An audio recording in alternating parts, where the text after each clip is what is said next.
attention to detail, you are customer centric, you have problem solving skills. Yeah, a development is my development too.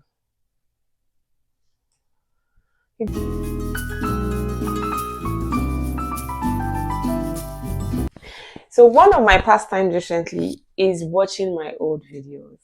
And I realized that one of the things I love to do from my old videos is sharing with you my experiences here as an immigrant in Canada. And today, as you can see from the title, I'll be sharing with you mistakes I've made in the workplace as an immigrant. And the reason I'm sharing is so that somebody can learn from my experience and not make the same mistakes. Because this mistake puts me in a cycle of frustration for some bit, in a cycle of feeling cheated, even though it was my fault, I was the one that made the mistakes. A cycle of, feeling stuck at some point. So, and I do not want you to have the same experience. That is the reason I'm sharing. And maybe as I'm sharing those mistakes I made, I'll also be sharing the things I could have done better to ensure that I didn't make those mistakes. So, let's do this. Guys, my name is Christy, and this is Christy's First. Be never accept that. And on this channel, I film content about faith, my faith journey. Like I said in one of the videos I did recently, sharing my faith journey not as a person that is perfect, but as a person with struggles, navigating through everything. And then I share my life here as an immigrant in Canada. They say we are new immigrants until we are 5 years. We are not 5 years. So sharing my experiences as a new immigrant. So if this sounds like something you might be interested in, I also share with you sometimes cooking, sometimes general lifestyle content. And yes, if this sounds like something you might be interested in, you should definitely hit the subscribe button and turn on notification bell. Okay? Okay. Thank you. And if you're a returning subscriber, thank you for sticking with me through the thick and thin of my ups and downs on this channel. Thank you. So today I'll be sharing with you, I think, about 5 mistakes I've made. Five mistakes I've made in the Canadian workplace as a Black immigrant. And the first on the list is allowing somebody else take the glory for the job I did. Or plenty, it's not even one job, plenty jobs I did. I did the job, but because the person I did, like the client, was somebody that, wanted to only speak with a particular set of people, a particular type of person, a particular type of accent. And I was like, no, that's no big deal. It's okay. Just, it's okay. I'll do it. But relate with the person and make the person think you were the one that, well, it's not like you're telling the person I did it, but the person believes, as long as you're relating with the person based on the request of the person, after the request is done, the customer assumes that whoever is relating with them is the one that did the job. And I allowed that a lot of times, not just once, not twice, not three, not four. Now, I was just like, what's the big deal? It's okay. I'll do it. What's the main thing? The major thing is to satisfy the customer, right? Okay, it's okay, I'll do it. And I kept doing that until I realized how I was hurting my own growth by doing that. In my head, where I want him is the same. All of us know the capability of the other person. Everybody knows how good I am. Everybody knows how smart I am. It doesn't really matter what the client thinks or who gets the praises or the commendation for doing these things, as long as the client is served. But how wrong I was. I was wrong. I was very, very wrong for doing that. And what I could have done better was to ensure that it's either the client allows me to, for example, if I did this and you need an explanation concerning it, I was one that did it. Allow me explain it. I did it. If you are not fine with me explaining it, if you want a particular person to explain it to you, then that person should do the job. And it's not going to be said in a defensive way. It's just, if I'm not going to get commended for doing this, then let the person I'll get commended do it. If I'm going to do it, then I'll get commended. And if I'm not going to have the chance to talk about it, to explain it, get commended. Basically, if the commendation, that will come as a result of doing that job is not going to come to me. Then let the person that will get the commendation do it. It's okay. Like it's all right. But yeah, then I was thinking it's not a big deal. Let anybody that wants to do it. As long as I just felt like we could see in a team we know who is from the workplace back in Nigeria, or maybe maybe where I worked. I know there will also be some places that'll be like, cat. What's that thing they used to say? Cat eats dog, or be dog eats cat kind of environment where you need to grab your own. Is my work? Is me that did it? There will be some workplaces like that. But where I worked wasn't like that. If you worked, people, well, there's a trail. There's those things when decisions will be made. Those are the things that will be used to judge who did it, who gets commended. So that was one mistake I made, allowing myself to do work that I was not going to get commended for.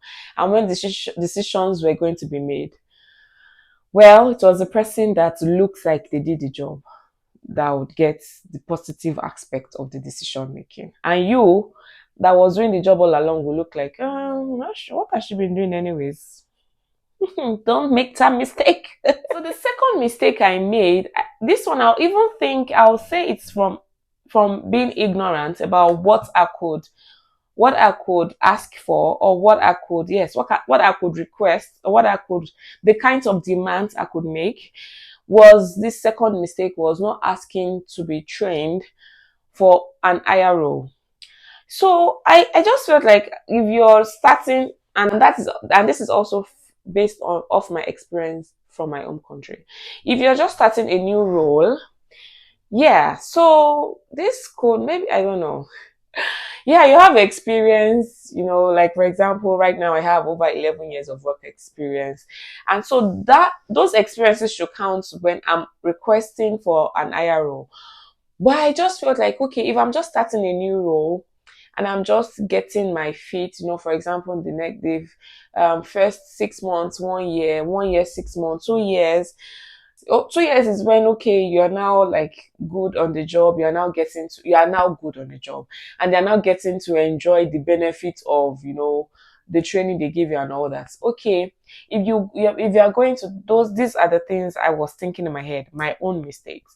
If you are going to ask for like to be trained for an higher role, you're like, okay, I would like to do this. You are like not so loud about it, because you're like, let them not think that, you're just like, I don't want to seem like I'm pushy when it comes to be trained, because you're also thinking of, if I'm asking to be trained for an higher role, it's like I'm telling them I'm leaving your role. And that's something we want to be as quiet as possible from where I came from. You don't want to, let your supervisor know you are thinking of moving. If you want to move, you are thinking of moving under G. Like, it will just come as a shock to your supervisor. But the workplace here requires that even if you plan to like apply to an higher role, your supervisor has to know about it. So, not asking to be trained, like, okay, this is something, for example, in your one-on-ones, what do you discuss? Me, I don't used to discuss. I used to discuss the job, how it is going great, how I'm enjoying it, how I was not discussing my development. I think that's the right way to say to talk about this mistake. I was not discussing my development with my supervisor. When they ask me, is there any other thing you like to talk about? I say, the job has been good. It's okay. Do you have any question for me? Nothing. Okay, bye-bye. Our 30 minutes is up until the next month. Because we usually have like monthly one-on-one check-ins.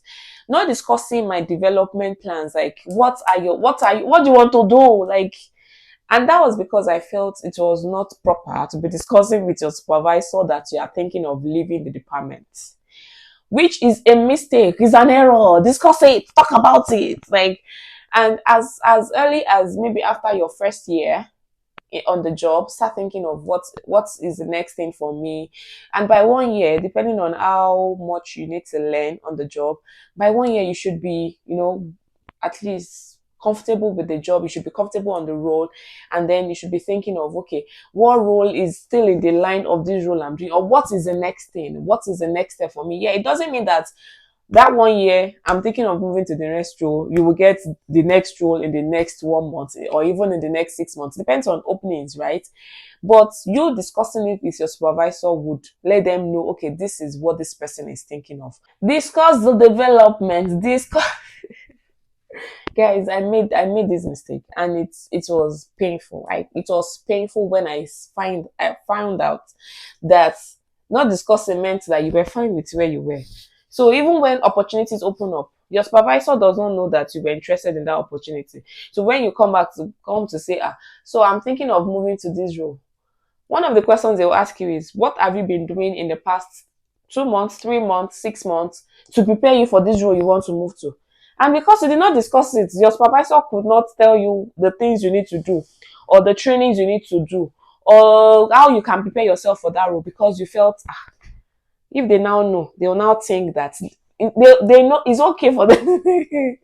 Because the effect of you not discussing your development to supervisor is they feel like the position, the role you're fine with it. As long as you're not saying you want to move up. They don't even they don't when opportunities come, they don't even know that's something you want to move into or something you are interested in. So discuss the development. Discuss it. And that means that you're thinking of what is the next step. Yeah, it's okay to be fine with your role for the next 5, 6, 7 years. You don't have to necessarily have like a development plan if you don't want to have. It's not like a compulsory thing, but it is something that if you're looking to develop, if you're looking to move up to higher roles, the moment you start thinking of it, the moment you have the interest to move into that role, discuss it with your supervisor. If it's possible, they'll let you know. What do you need to make it possible? They will let you know, depending on the kind of culture, like development culture that you have where you work. But discuss it. Discuss it. If your supervisor is not up to, get in touch with your HR to say, this is what I'm looking at. What are the things I need to do? Discuss the development plan. Do not be like me. Nguano. I've missed making this kind of videos. So the third mistake I made, guys, was when these opportunities open up. Those opportunities I was talking about that I did not discuss with my supervisor that I wanted to go to. Okay. So let's like paint a scenario. So there's this opportunity that opens up, and based off my past experiences from my home country, past experiences, I feel like, oh, this role, I actually can do it. Yeah, not based off my experience in this office. Well, I'd not even discussed my development plan with my supervisor. So I don't even have opportunities to have developed in this new role I'm planning to move into. But I have experience to work in this role based off my past experience, okay? And then you look at the job role, you look at it, and you're like, but this person that I met on the job is more qualified for this role than me. So I think it's okay. You're even asking the person, Alpha, don't you think you should apply for this role? Christy, I've been foolish.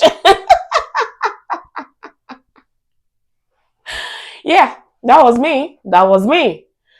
And instead of applying for that role, I felt like I should say, but because I felt, like, let's do seniority. Like, they've been here, they have more experience, they know more on the job. Yeah, the experience they have, they can even also apply it to this role we are talking about. And instead of me taking my own growth and development in my hands, I'm calling others to say, don't you think you should apply for this role? It looks like what you will be good at. You, Christy, you. Why can't you apply for the role? Because I actually felt like, this person is, we are like family. It's okay. Like our development is my development too. And you're like, this person would be better off in this role. Why don't you think you'd be better off in the role? Maybe it's me that is like that. Maybe you are actually not like that. But in case you are like me, That's a mistake I made, and you shouldn't make it. So if you feel like you have experience enough, and I think applying for that role based off your experience in your previous work, even if it's not in this, I like the sound this thing is making. And applying for that role based off your experience in your previous work, even if it's not your experience on your present job, will send a signal to your work people, the supervisor, the work, the organization. Applying for that role will send like a signal to them to say, oh, this person is thinking of moving in this. And of course, remember that at my own workplace, before you can apply for an another role, it doesn't even have to be an IR role. Before you can apply for another role, you need to let your supervisor be aware. So applying for that role, informing your supervisor, we will now help you scale that second mistake of not asking, of not discussing development plans, of not asking to be trained for other roles. Now you can now recorrect, you can now correct that mistake if you apply. But if you feel like, oh, somebody else is supposed to apply, somebody else is more qualified, and you should also apply that rule of if you have as little as, it's not little, as much as 60-70% of the descriptions of the requirement of your job posting, especially if the other 30% are not like technical things that it's not like you are applying for an IT role and 70% of the role is called like you are good, you have attention to detail, you are customer centric, you what again, you have problem solving skills, and the other 30% is you need to be able to change the motherboard of the system. I beg, that's not the kind of 30% I'm talking about. I'm talking about you have like the major 70% of the job posting, you have 70%. The other 30% is something, because for every job, like my career coach said, you should have like opportunities for learning. You should have like at least a percentage that you really don't know that getting that job will help. That role is something you can also apply when you're applying for a job at your workplace, like for another role in your workplace. That's mistake number 3. Not applying for a role and calling other people to come and apply. I don't know. Eh? Christy? Okay, so let's go to mistake number 4. Mistake number 4 is not taking advantage of the free learning the company, your organization provides.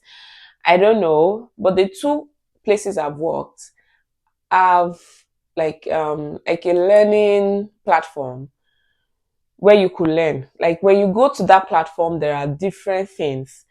And this mistake is thinking that I am too busy with my job to actually have time to learn.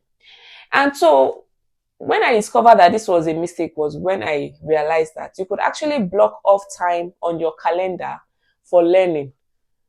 Yeah, it is something you can do. You're not actually, it's actually okay to say, so I want to block off 30 minutes. I want to block off 1 hour, apart from your lunch break. I want to block off 30 minutes, 1 hour to learn something. And you can, like, it is not, you are not stealing you are using the company's time to learn things that the company has provided, like learning resources that the company has provided. You can block off time to learn it. I told myself I was too busy with my work to have time to learn.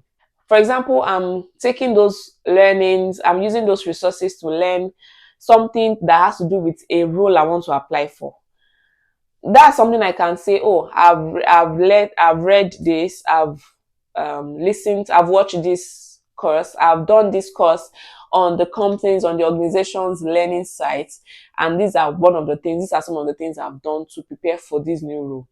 But me, I said I was too busy with my present role to learn, use free resources to develop myself. I said I was too busy. That was a mistake I made, and you should not make it. You should ask questions. For example, if this is something you like to do, you should talk to your supervisor, for example, to say, oh, so if I plan to learn, like use the company's learning site, if your company has it, if your organization has it, If I plan to use the company's learning site to learn something, is this something I can do during work hours? How much of time during my day, during the week, can I block off to learn something? And then they will let you know. Most companies have this, time, these policies of, yes, you can actually block off time from your work hours to learn something. But me, I do not do it. I focus on work. To develop, I do not plan to develop. I do not do anything to develop. And if I was going to do anything to develop, I was doing it either on my lunch break or in the evenings when I'm tired. But I actually had the opportunity to learn on the job, to learn during my work hours, as long as what I'm learning is something from the company side. What I'm learning is something that will help me still, well, maybe it's even possible what I'm learning is something that will help me get a job in another company. But I had the opportunity to block off time during my work hours to learn from the company's learning sites. But I didn't know I could take advantage of it. That was a mistake I made that you shouldn't make. Ask questions in case you have such a learning site. When can you use it? How much of your time can you do during the week to use the site to learn? Mistake number 5. But I think this mistake I actually knew early, maybe not early enough. I think before I knew too was more than 6 months, I'll be almost 1 year. And this mistake was not using the free resources that the company provides. For example, you could get a massage, and it's part of your health benefits. All those benefits, I think that's the right word to use. The benefits in fact, some of these things they said that we are paying for it, that they are taking something from our salary to cover, like maybe you are paying something, the company is also adding to ensure that that benefit is available, is made available. And some companies is like it's free. Some companies you could actually do those things and they will refund you. Me, I did not know I could get massage for free because I didn't know. And I think the first massage I even got, I paid myself. I think that massage was about $110. It was when I was talking to somebody at the company that they were like, you can get your money back. You can get your money back if you still have the receipt. And for subsequent times, the company actually has, for example, you could get a massage on your health from your health benefit. Those benefits. I know some companies have some things like your kit. You could register your kit for swimming lessons, and the company will pay, or they will pay part of it. And all this were because I didn't arm myself with information. Like when they say read up, I think it's problem. When they say read something, read before you. And some of this health benefits will be in like the agreement I signed for my health benefit renewal. And all these resources are also things, if you look at your company's sites, your employee guide or something, there are things you could find. Not using my benefits, dental, that one, I think I realized that one. So it was when I realized the massage that I also realized the dental benefits. So for dental benefits, as I'm finishing one session, one cleaning, I'm booking another one. So now I clean my teeth every 6 months, and it is on the company. Easier. It's part of the benefits that like every 6 months. As I'm finishing one session, I'm saying, so when next can I book me in for the next session? And it's same for my family, my kids, my husband, like book us in. So we have our appointment booked 6 months ahead, because it's a benefit that if you don't use it, it's gone. It's at the end of the year, it's gone. You need to so those benefits are things you should look into and then like confirm, is this something your company provides? If they provide it, if it's a benefit you should use them. Use them. Don't waste them. Don't use them. If you have what's it called? Use your vacation days. I don't know. So I discovered that this is September, and the only days I've gone on vacation this year was just 2 days in a whole year, because I kept pushing our family vacation. I kept saying we'll do it. And it's September and I've just used 2 days. And I decided, okay, I think it's time to go for at least 1 week of rest before our head burst and blow. Use your vacation days, use your health benefits, use your. I remember that there used to be a time I'll be sick and I'll say I'm sick, but I'll still work. If you are sick, take sick. Do you have sick off days? Use your benefits. Use if you don't use it, is your loss.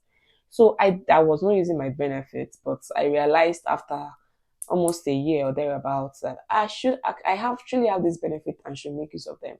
And those are the mistakes I made, and I hope that this video has helped you to know the ones to avoid. If there's any mistake you have made on the job, like in the work environment, in the Canadian work environment as an immigrant, or in a foreign work environment, like if you moved from your home country to another country, US, Canada, Australia, UK, and you made some mistakes in your work environment, in your work structure and all that, kindly share with me in the comment section. And if you know somebody that will benefit, that will love watching this video, please hit the share button, hit the like button, leave your thoughts about this video in the comment section. And in case you have watched to this point and you have not subscribed, why? Hit the subscribe button. Oh yeah, hit it. I think the button should be here, or it should be under here. Shall you see it is capital letter, red color. Hit it and turn on notification bell. Until we see the next video, guys, have a beautiful life. See you.